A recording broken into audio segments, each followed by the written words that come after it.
জীবনে যদি কখনো পথ হারিয়ে ফেলো, বাবার ছায়ার নিচে ফিরে এসো। কলাগুলো অনেক বড় হয়েছে মাশাআল্লাহ। পুকুর পাড়ে আসলে মনটা শান্ত হয়ে যায়। মামার হাত থেকে কেমন একটা পড়েই গেল। আসসালামু আলাইকুম এভরিওয়ান।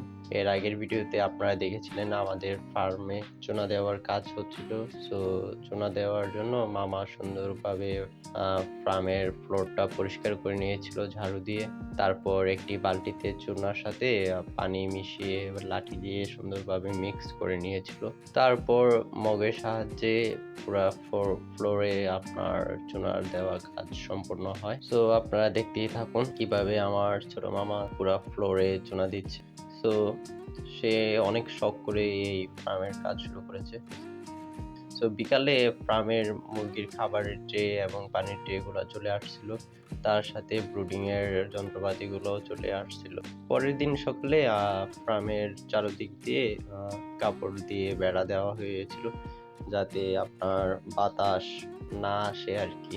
সো এটা খুবই জরুরি, তাই আমরা কাপড় সিলেক্ট করছিলাম কালো কালারের কাপড়টা, যেটা ফার্মের সাথে একটু আমাদের যায় আর কি। সো দেখেন মামা ও তার ছেলে অনেক মজা করছিল সেদিন, দুজন মিলে পর্যবেক্ষণ করছে কেমন হলো না হলো।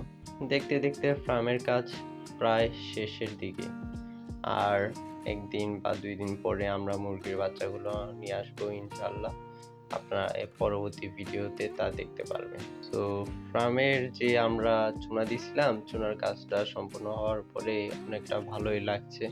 এখন দেখতেও সুন্দর, চারিদিক দিয়ে কাপড় দিয়ে বেড়া দেওয়া হয়েছে, আর ফ্লোরের যে চুনাটা দেওয়াও অনেক সুন্দর হয়েছে। তারপরে আমরা ফ্লোরের ভিতরে দেওয়ার সাথে সাথে বাহিরেও চুনা দিছি, কারণ বাইরে দেওয়াও খুবই ভালো। এই যে দেখেন চারিদিক দিয়ে যে কালো কাপড় আমরা টানাই দিছিলাম সেটা। সো এদিক দিয়ে ড্রেন রাখছি, এই ড্রেন দিয়ে বৃষ্টির পানি, তারপরে ফার্মের ভিতরে পানি পুকুরে চলে আসবে। পুকুরে কিছু মাছ দিয়েছি, সেটা পরবর্তী ভিডিওতে দেখুন ইনশাল্লাহ। আর নানা ভাই কলা গাছ লাগিয়েছিলেন, তো সেই কলাগুলো মাশাআল্লাহ অনেক বড় হয়েছে। পরবর্তী ভিডিও একদিন যেদিন কলা কাটবো সেদিন আপনাদের দেখাবো। সো ফার্মের এদিক দিয়ে আপনাদের দেখাই, এদিকে আমাদের আরেকটি শেড আছে, সেখানেও মুরগির বাচ্চা তুলবো ইনশাআল্লাহ। পরবর্তী ভিডিওতে আমাদের ফার্মের নেক্সট আপডেট গুলো দেখাবো। আল্লাহ হাফেজ।